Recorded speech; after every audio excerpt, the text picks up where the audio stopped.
Iran এবং ইসরায়েলের যুদ্ধ নিয়ে রীতিমতো তেলেস্মাতি শুরু হয়েছে। আমরা ইসরায়েল নামক যে রাষ্ট্রটি, এটির শক্তিমত্তা এবং যুদ্ধক্ষেত্রে এবং গোয়েন্দা জগতে ইসরায়েলি বাহিনী এবং ইসরায়েলি গোয়েন্দা সংস্থা মোসাদের যে কর্মকাণ্ড 60-এর দশক থেকে আজ পর্যন্ত দেখে আসছি, তাতে করে আমাদের মনে হয়েছে যে এই জাতিটি এবং এই রাষ্ট্রটি অসম্ভব রকম ভয়ানক একটি জাতি এবং তারা না পারে এমন কোনো কর্ম নেই। তো সেই দিক থেকে অতীতে আরব ইসরায়েল যে যুদ্ধ হয়েছে, একাধিক যুদ্ধ হয়েছে এবং সব যুদ্ধে আরবদের একেবারে নতজানু নীতি, মারাত্মক পরাজয় এবং আরব ইসরায়েল যুদ্ধের পর প্রায় সব ক্ষেত্রেই সেখানে ভৌগোলিক অবস্থার পরিবর্তন হয়েছে। অর্থাৎ ইসরায়েল নতুন করে বেশ কিছু ভূমি দখল করে নিয়েছে। দ্বিতীয়ত তারা কিছু রাষ্ট্রকে বাধ্য করেছে তাদের সঙ্গে বন্ধুত্ব করার জন্য। যেমন ধরুন, জর্ডানের সঙ্গে তাদের বন্ধুত্ব, মিশরের সঙ্গে তাদের বন্ধুত্ব, এই জিনিসগুলো, সংযুক্ত আরব আমিরাত ইউএইর সঙ্গে তাদের বন্ধুত্ব, এই সব কিছুই তারা করেছে ভয় দেখিয়ে। তাদের সামরিক যে কর্তৃত্ব এবং তাদের যে যুদ্ধবিমান, অস্ত্র এবং আধুনিক প্রযুক্তির যে সফটওয়্যারগুলো তারা ব্যবহার করছে, সবগুলো নিয়ে আমাদের সারা দুনিয়ার, শুধুমাত্র মুসলিম নয়, হিন্দু, বৌদ্ধ, খ্রিস্টান সকলেরই একটা নিদারুণ ভয়। আমরা এত ভয় পাচ্ছি, পৃথিবীর অন্য কোনো প্রাণীকে আমরা ইসরায়েলের মতো এভাবে ভয় পাই না। তো এই ভয়ের মধ্যেই হঠাৎ করে ইরান এবং ইসরায়েলের যুদ্ধ শুরু হয়ে গেল। যুদ্ধের প্রকৃত চিত্র আমরা পাচ্ছি না, এটি হলো রিয়ালিটি।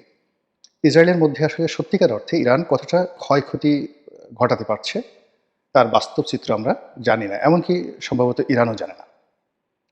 আবার ইরান ইসরায়েলের অভ্যন্তরে এ যাবৎকালে কী কী ক্ষয়ক্ষতি করেছে, কৌশলগত কারণে ইরান এখন পর্যন্ত সেটা প্রকাশ করেনি এবং দুটো দেশই মিডিয়া ভীষণভাবে নিয়ন্ত্রিত এবং তারা যতই গণতন্ত্রের কথা বলুক না কেন, এ দুটো দেশই প্রায় সব ক্ষেত্রে যুদ্ধংদেহী, কর্তৃত্বপরায়ণ এবং একই সঙ্গে নিজেদের স্বার্থ সংরক্ষণের জন্য তারা পারে না এমন কোনো কর্ম নেই। এবং সেখানে কূটনৈতিক শিষ্টাচার থেকে শুরু করে যা কিছু বিশ্বে রয়েছে, তার কোনোটি ইরান এবং ইসরায়েলের ক্ষেত্রে প্রযোজ্য নয়। ইরান একটা বিপ্লবী রাষ্ট্র, বিপ্লবী সরকার, এবং আয়াতুল্লাহ রুহুল খামেনি যখন প্রথম ক্ষমতা আরোহণ করেছিলেন, তখন ওই সময়টিতে পরপর কয়েকটি ঘটনা ঘটেছিল। প্রথম ঘটনা হলো, তেহরান বিশ্ববিদ্যালয়ের ছাত্ররা মার্কিন যুক্তরাষ্ট্রের দূতাবাসকে আক্রমণ করে কর্মকর্তা কর্মচারীদেরকে জিম্মি করেছিলেন, একেবারে সর্বোচ্চ ধর্মীয় নেতার নির্দেশে। এবং সেই ঘটনায় আমেরিকাকে নাকে খত দিতে হয়েছে, খত দিয়ে আত্মসমর্পণ করে ইরানের সঙ্গে একটা সমঝোতা করতে হয়েছে।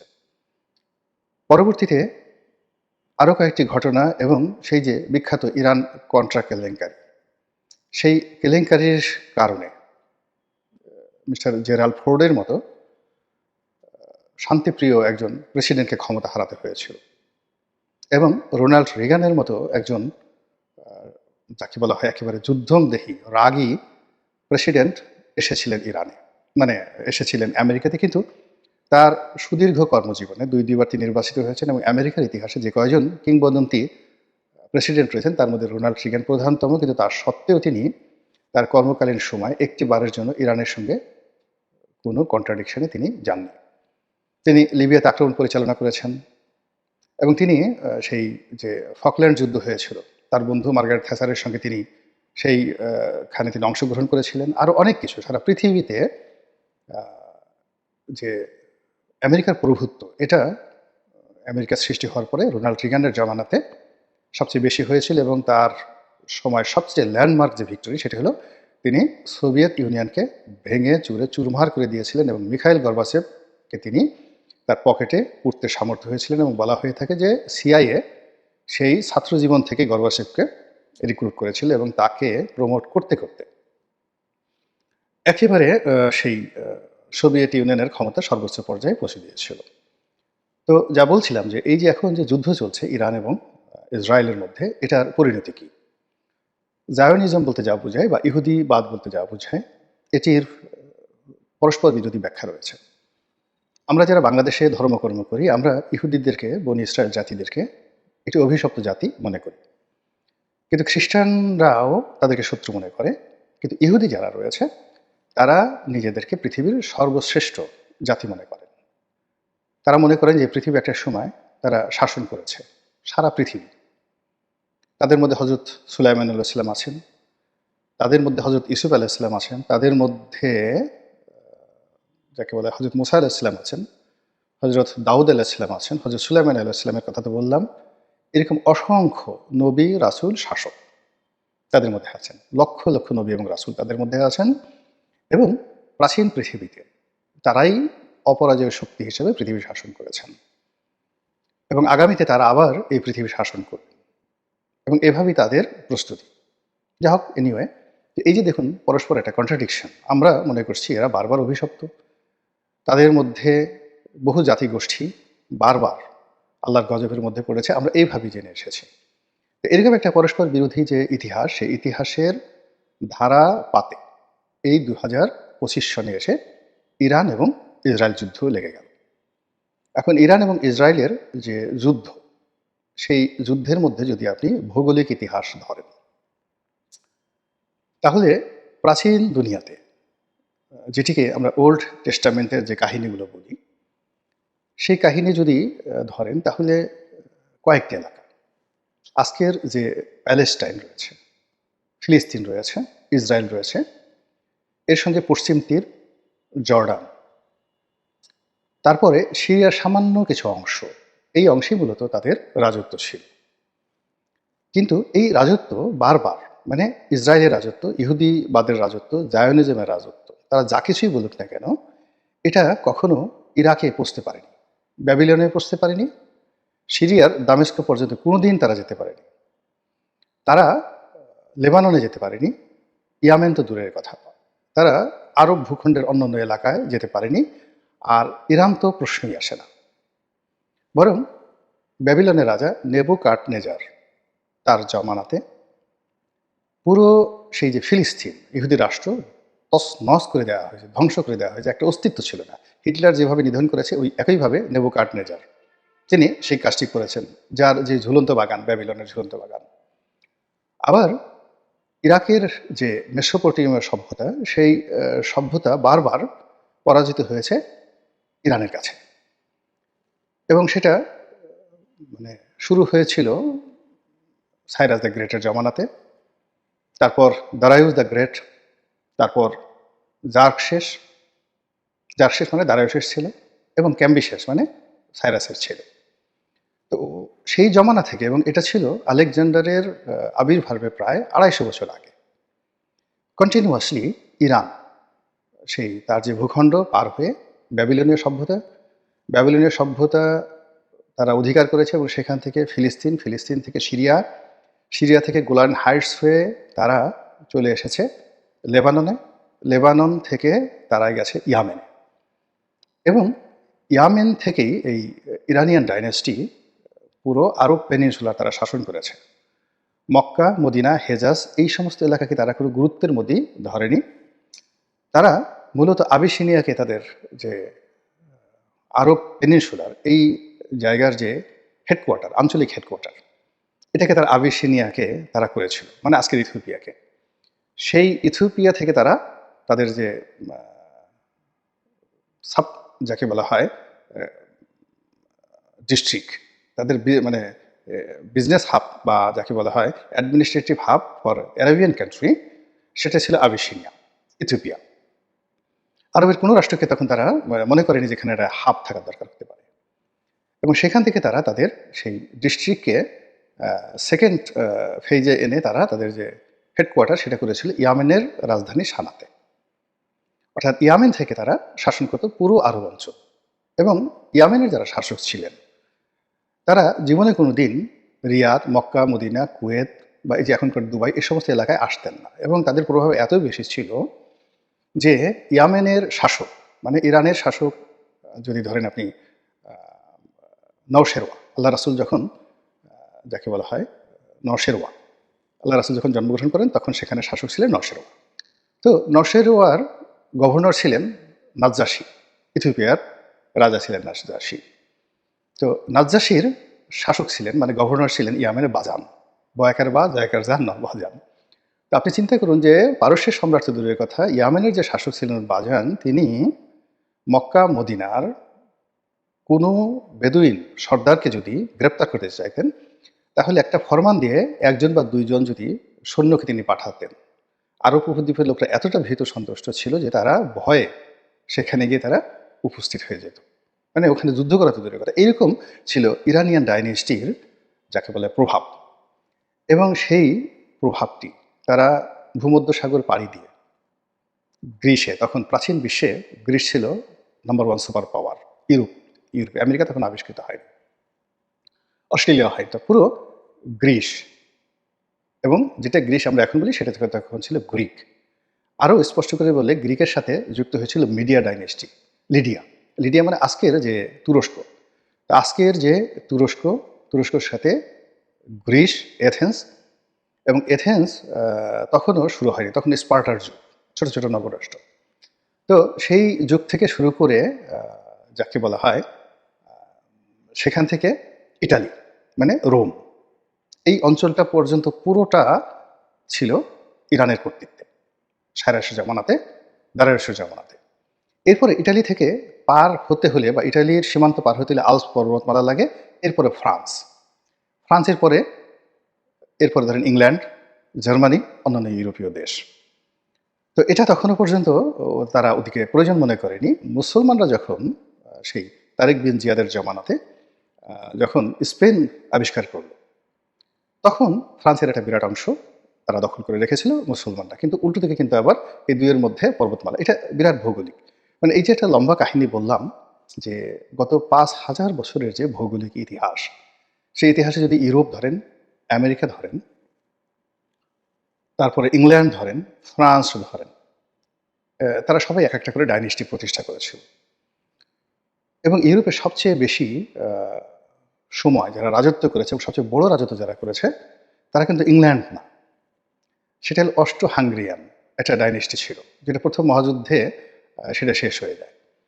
তো আজকের যে অস্ট্রিয়া রয়েছে, সেই অস্ট্রিয়ার অধীনেই ইউরোপের একটা বিরাট অংশ ইনক্লুডিং ফ্রান্স দীর্ঘদিন এই অস্ট্রো হাঙ্গেরিয়ান ডাইনেস্টির অধীনে ছিল। এবং এই ডাইনেস্টিটা যখন ইউরোপ শাসন করতো, তখন কন্টেম্পোরারি তার চেয়ে একটা বড় শাসন ব্যবস্থা গড়ে তুলেছিল অটোম্যানরা। তারা পূর্ব ইউরোপের একটা বিরাট অংশ, যেটি রাশিয়া পরে দখল করেছিল, পূর্ব ইউরোপের একটা বিরাট অংশ, সোভিয়েত ইউনিয়নের একটা বিরাট অংশ, অর্থাৎ রাশিয়ার এখন একটা অংশ, তার সঙ্গে সঙ্গে যে সিআইএস কান্ট্রিগুলো আছে এর পুরোটাই ছিল অটোম্যানদের অধীন। তো অটোম্যানদের অধীন, এবং অটোম্যানরা পুরো মধ্যপ্রাচ্য তারা দখল করে নিয়েছিল এক্সেপ্ট ইরান ছাড়া, এমনকি মিশর তারা দখল করে নিয়েছিল। তো এই যে কাহিনী বললাম যে মানব জাতির ইতিহাসে 5,000 বছরের ইতিহাসে কোনো একটি সাম্রাজ্য তাদের যে glorious time, not more than 100 years, 100 বছরের বেশি কারোর গ্লোরিয়াস টাইম ছিল না, এমনকি অটোম্যানদেরও না। তাদের প্রায় 700 বছর তারা শাসন করেছে, কিন্তু 100 বছরের বেশি তাদের গ্লোরিয়াস টাইম ছিল না। পাক ভারতে ধরেন মুঘলরা শাসন করেছে, কিন্তু নট মোর দ্যান 100 ইয়ার্স, 100 বছরের বেশি তাদের গ্লোরিয়াস টাইম ছিল না। আকবর, জাহাঙ্গীর, শাহজাহান, আওরঙ্গজেব, এই 4 জনের সময়কাল। এর বাকি সময় তারা 350 বছর শাসন করেছে, but not a glorious time. ইংল্যান্ডের একই অবস্থা। ইংল্যান্ড তারা 100 বছরের বেশি পৃথিবীকে শাসন করতে পারে, এর আগে টানাপোড়েন, ভাঙাচোরা। আর ফ্রান্সের একই অবস্থা। তো সেই দিক থেকে ইরানের যে ডাইনেস্টি প্রাচীন দুনিয়াতে, তারপরে মধ্যযুগে তারা পৃথিবী শাসন করেছে শত শত বছর ধরে, উইথ পাওয়ার, ডিগনিটি, এবং যাকে বলা হয়, যেটাকে রাজনৈতিক জৌলুস বলা হয়। তো এই অতীতের যে ইতিহাস, সেই ইতিহাসকে যদি আমরা আবার নতুন করে শুরু করি, দ্বিতীয় বিশ্বযুদ্ধের পর মূলত ইরানের দুরবস্থা শুরু হয় প্রথম মহাযুদ্ধ থেকেই। কিন্তু অর্থনৈতিকভাবে ইরান কালচারালি আবার তারা খুব দ্রুত নিজেদের অবস্থান করে নেয় আমেরিকার যাকে বলা হয় মানে প্রভুত্বে। কিন্তু সেই ইরানিয়ান রেভলিউশনের পরে এই জাতিটি এখন যেভাবে এগুচ্ছে, তাদের অর্থনৈতিক অবস্থা হয়তো দুর্বল অন্য দেশের তুলনায়, কিন্তু তাদের নিজস্ব একটা আইডিওলজি যেটা গড়ে উঠেছে, যেটা পৃথিবীর এই মুহূর্তে অন্য কোনো দেশের ঠিক সেম আইডিওলজিটি নেই। অর্থাৎ শিয়া ধর্মভিত্তিক যে আইডিওলজিটা তারা তৈরি করেছে, সেই আইডিওলজি পৃথিবীর আর কোনো দেশে আইডিওলজি ভিত্তিক কোনো রাষ্ট্র নেই, একমাত্র ইরান এই পৃথিবীতে। এবং এটা হলো ইউরোপ এবং আমেরিকার জন্য সবচেয়ে ভয়াবহ অবস্থা। এরকম আইডিওলজি ভিত্তিক সাম্রাজ্য যখন গড়ে ওঠে, যেটা বাগদাদে উঠেছিল আব্বাসীয়দেরকে কেন্দ্র করে, মিশরে গড়ে উঠেছিল ফাতেমি খেলাফত, আর তুরস্কে গড়ে উঠেছিল অটোমান খেলাফত, আইডিওলজি ভিত্তিক, খেলাফত ভিত্তিক। আর এখন ইমাম ভিত্তিক যে রাষ্ট্র ব্যবস্থা গড়ে উঠেছে ইরানে, এটা সমস্ত মানুষের মধ্যে, ইরানের 9.5 কোটি জনগণের মধ্যে এটা বিদ্যুতের মতো কাজ করছে। ফলে এ জাতির সঙ্গে যুদ্ধ করা কখনোই সম্ভব না। এরকম একটা আইডিওলজি ইরানের ইতিহাসে কখনোই ইরান গড়ে তুলতে পারেনি 5,000 বছরের ইতিহাসে। তা উইদাউট আইডিওলজি ইরান পৃথিবী শাসন করেছে। আর এখন আইডিওলজি নিয়ে ইরানের অবস্থা কী হতে পারে, এটা নিয়ে মূলত আমরা রাজনীতিবিদরা, রাজনৈতিক বিশ্লেষকরা আমরা কথাবার্তা বলার চেষ্টা করছি। অন্যদিকে ইউরোপ এবং আমেরিকা, তারা এই যে আমার মতো ক্ষুদ্র যারা ইউটিউবার রয়েছেন, বিশ্লেষক রয়েছেন, আমাদের জ্ঞান যদি সেই একটা মহাসাগরের সঙ্গে তুলনা করেন, একটা মহাসাগরের নুড়ি পাথর, সেই দিক থেকে আমেরিকা, তারপরে ইসরায়েল, এরপর ইংল্যান্ড, তাদের যে যাকে বলা হয় গবেষণা রাজনীতি নিয়ে, সেই গবেষণা সেই সমুদ্রের মতো। সেই গবেষণা দিয়ে তারা ইরানকে যেভাবে জানে, সেই জানার কারণে তারা প্রথমত একটা ওয়েব সৃষ্টি করেছে, তারা বিভক্তি সৃষ্টি করেছে, তারা বিভেদ সৃষ্টি করেছে শিয়া সুন্নি, তারা বিভেদ সৃষ্টি করেছে জাতিগত, ইরানিয়ান, কুর্দি, আরব। তারা বিভেদ সৃষ্টি করেছে অর্থনৈতিক, এবং তারা এই বিভেদ, ত্রিমাত্রিক বিভেদের পরে একটা ভয় সৃষ্টি করেছে আমেরিকার এটা আছে, তারা আমেরিকা থেকে যে কোনো একটা সুইচ টিপলে সেই পাহাড়ের মধ্যে সব কিছু ঢুকে যেতে পারে, ইত্যাদি অনেক কিছু।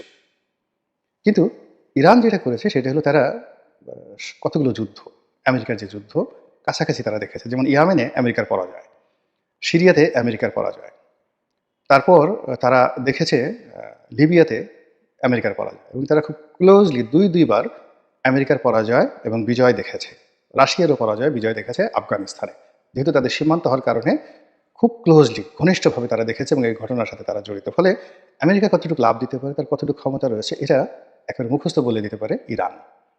তো সেই জায়গা ভেদ করে ইরান যেটা ব্রিদিং স্পেস নিয়েছে 80-র দশক থেকে এখন পর্যন্ত অলমোস্ট 45 বছর, এই 45 বছরে তারা যে কী পরিমাণ প্রস্তুতি নিয়েছে বিশ্ব কল্পনাও করতে পারেনি। তাদের যে ব্যালিস্টিক মিসাইলগুলো এতটাই ইফেক্টিভ, 2500 কিলোমিটার পথ অতিক্রম করে এবং পৃথিবীর সর্বাধুনিক প্রযুক্তির 7 স্তরের আকাশ প্রতিরক্ষা বহুভেদ করে তেল আবিবে পৌঁছাতে পারবে, এটাই বিশ্ব বিশ্বাস করেনি, আমেরিকা বিশ্বাস করেনি, ইসরায়েল কল্পনাও করতে পারেনি।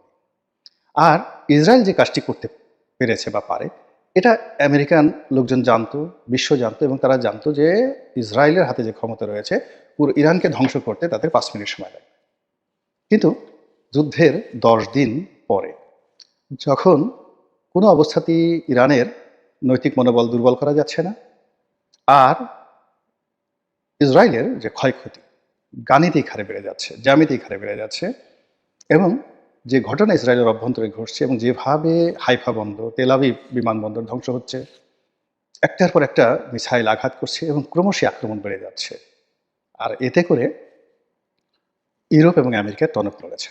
আমরা যেটা জেনেছি একেবারে আন্তর্জাতিক বিশ্বাসযোগ্য সূত্র থেকে, যে আমেরিকার যে সকল বেজ রয়েছে, স্থল বেজ, ভূমিতে যে সকল বেজ রয়েছে, সেখানে যে সকল যুদ্ধ বিমান, গুরুত্বপূর্ণ যুদ্ধ বিমান, তারপরে যে সকল ম্যান পাওয়ার তাদের রয়েছে, মিলিটারি স্ট্রেংথ রয়েছে, সেগুলো তারা নিরাপদে সরিয়ে নিয়েছে। এমনকি তাদের যে নেভাল বেজগুলো রয়েছে, সেগুলো শুধুমাত্র টহল দেওয়ার জন্য যতটুকু দরকার, কিন্তু তাদের যে গুরুত্বপূর্ণ যে অস্ত্রশস্ত্র রয়েছে সেগুলো তারা সেখান থেকে সরিয়ে নিয়ে এসেছে, এবং এটাকে আপনি বলতে পারেন যে রীতিমতো পালানো, এবং ইসরায়েলের সঙ্গে রীতিমতো বেইমানি এবং মুনাফেকি। এটা নিয়ে আমি আলাদা ভিডিও করবো ইন ডিটেলস। দ্বিতীয় খবর হলো যে ফ্রান্স এবং ইংল্যান্ড সবসময় ইসরায়েলের পক্ষে অগ্রণী ভূমিকা পালন করে। অর্থাৎ আমেরিকা যদি এক পায়ে এগোয়, তাহলে ফ্রান্স এবং ইংল্যান্ড অতীতে 2 পায়ে এগোতো, এবং তারা ইসরায়েলের চেয়ে বেশি হুমকি ধামকি দিত। এইবার প্রথম ব্রিটেনের যে প্রধানমন্ত্রী স্যার কিয়ার স্টারমার, তিনি যাকে বলে নেতানিয়াহুকে হুমকি দিচ্ছেন যুদ্ধ বন্ধ করার জন্য, এবং এই যুদ্ধে না জড়ানোর জন্য রীতিমতো পরামর্শ দেয়, হুমকি দিচ্ছেন। এবং আজকে আমি যখন এই ভিডিওটি করছি, তখন নিরাপত্তা পরিষদের জরুরি বৈঠক বসেছে, এবং সেই নিরাপত্তা পরিষদে যেভাবে ইরানের পক্ষে চীন, রাশিয়া এবং অন্যান্য রাষ্ট্র যেভাবে দাঁড়িয়েছে, ঠিক সেইভাবে ইসরায়েলের পক্ষে আমেরিকাও দাঁড়ায়নি, আর আমেরিকার পক্ষে অন্য কোনো রাষ্ট্র দাঁড়ায়নি। ফলে সেখানে ইরানের যিনি রাষ্ট্রদূত রয়েছে জাতিসংঘে, তার উপর ইসরায়েলের রাষ্ট্রদূত তেড়ে গিয়েছেন, এবং এই যে তেড়ে গিয়েছেন, রাগ হয়েছেন মানে তিনি হেরে গিয়েছেন। আর ইরানের যে রাষ্ট্রদূত একদম চুপচাপ স্থিরভাবে বসে রয়েছেন। ফলে এই যুদ্ধে কি হবে? অলৌকিক কিছু ঘটার দরকার নেই। বাস্তবে ইরানের হাতে যে কৌশল রয়েছে, যে যুদ্ধাস্ত্র রয়েছে, যে ব্রহ্মাস্ত্র রয়েছে, এবং এই মুহূর্তে তার যে ভৌগোলিক অবস্থান রয়েছে, তার সঙ্গে সঙ্গে তার যে ইতিহাস রয়েছে, সেই ইতিহাসের যদি আবার পুনরাবৃত্তি ঘটে, তাহলে ইসরায়েল রাষ্ট্রটি আদৌ থাকবে কিনা সেটা নিয়ে আবার আমাদের নতুন করে ভাবতে হবে। আল্লাহ আমাদের সবাইকে হেদায়েত দান করুন এবং হেফাজত করুন। আসসালামু আলাইকুম ওয়া রাহমাতুল্লাহি ওয়া বারাকাতুহু।